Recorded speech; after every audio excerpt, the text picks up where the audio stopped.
इस देश में एक आग का दरिया हुआ करता था। दरिया आग का हो या पानी का, दरिया तो आखिर दरिया होता है। बगावती, बेरंग, बेखौफ और कभी कभी बिगड़ेल भी। मुनीर नियाजी का एक शेर अगर इस दरिया की शान में कहा जाए तो तस्वीर से शायद धुंधलापन छंट सकता है। तुमने तो आदत सी बना ली है मुनीर अपनी, जिस शहर में भी रहना बस उकताए हुए रहना। इस दरिया की तासीर बस यही थी, मिजाज का बगावती, पेशे से आंदोलनकारी और जुबान का राजपूत। इस दरिया का नाम ठाकुर लोकेंद्र सिंह कालवी था, जिसने जीवन भर सफलताओं और असफलताओं से कदम ताल करते करते अपने किरदार को रंगमंच पर इस तरकीब से उकेरा कि अकादरी के सारे कायदे तोड़ दिए।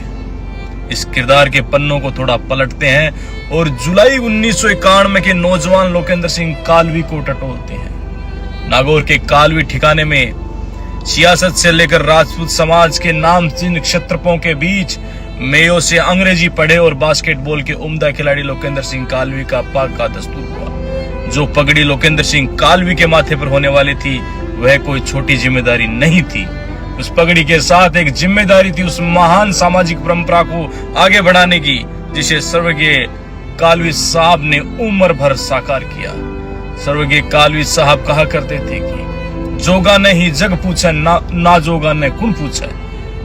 मैंने लोकेंद्र सिंह कालवी साहब से यह बात ना जाने कितने मंचों से सुनी है कि मैं अपने माथे पर कल्याण सिंह कालवी की पगड़ी पहनता हूं और इसका मुझे हमेशा गर्व है। लेकिन अगर मैं मेरे गांव के हरिजन की पगड़ी भी पहनता तो उसका भी मुझे उतना ही गर्व होता। मैंने अपने पिता से ये सब कुछ सीखा है। जो अपनी जात का नहीं वो अपने बाप का नहीं, जो अपने बाप का नहीं वो राष्ट्र का कैसे हो सकता है। अपने पिता द्वारा दिए गए इन्हीं उसूलों की पतवारथा में लोकेंद्र सिंह कालवी उसी विरासत के महान समंदर में जीवन भर गोते लगाते रहे। कभी तेरे लिए, कभी हिचको ले खाए, कभी डूबने से भी नहीं बच पाए। मेरी भी कालवी साहब से जुड़ी कुछ एक यादें हैं जो जीवन भर शायद उनका स्नेह और आशीर्वाद की याद दिलाती रहेगी। पिछले साल वो दुबई पधारे थे, मैं उनकी सेवा में हाजिर हुआ।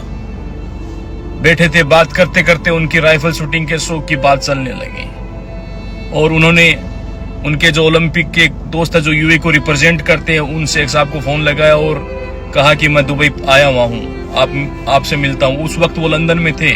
उनके एक फोन के ऊपर वो दूसरे दिन लंदन से दुबई स्पेशल चार्टर्ड से आए और जबलाली के अंदर एक रिसोर्ट है, गन फाइटिंग रेंज है, वहां पर हम गए। 2 घंटे के अंदर 250 से ज्यादा गन के ट्रांसफायर हुए। शेख साहब से उनका कंपटीशन चल रहा था और ठाकुर साहब का स्कोर उनसे कहीं ज्यादा था। तो शेख साहब ने मेरे को एक साइड में लेकर पूछा कि इनकी डाइट चार्ट क्या, वो मुझे चाहिए, कैसे फिट है इस उम्र के अंदर भी। तब कालवी साहब ने वो बात सुन ली और उन्होंने कहा कि 2 रोटी 2 बोटी।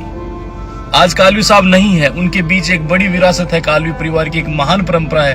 कौन उनका कैसे मूल्यांकन करे मुझे नहीं पता, लेकिन निर्विवाद सत्य तो यही है कि आजादी के बाद राजपूत समाज का ऐसा एक भी आंदोलन नहीं हुआ जिसमें कालवी परिवार का नेतृत्व नहीं रहा। आंदोलन सफल हो असफल होते हैं, व्यक्ति कामयाब होते हैं, नाकामयाब होते हैं, लेकिन विचार हमेशा जिंदा रहते हैं। किसी ने ठीक तो कहा है कि सुकरात अगर उस दिन जहर ना पीता तो मर जाता।